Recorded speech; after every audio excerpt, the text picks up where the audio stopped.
कौन पाठ पढ़ू? कहाँ पाठ पढ़ू?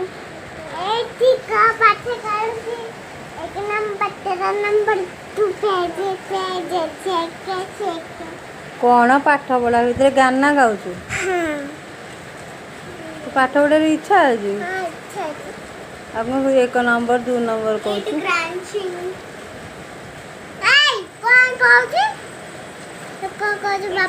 पाठ पढ़ू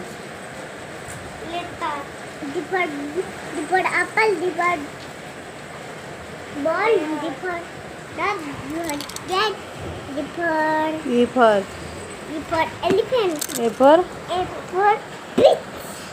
G for S for hen. देखा पढ़े ये करे कुछ I for action. J for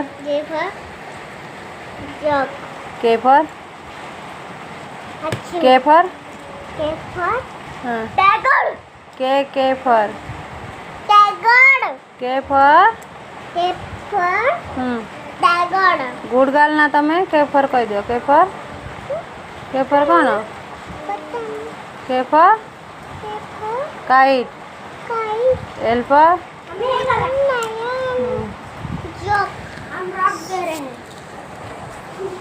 M for good कहवे समझे कह दियो मेम for M for M for mango mango no ये green yellow क्या है N for net O for green O for yellow orange orange T for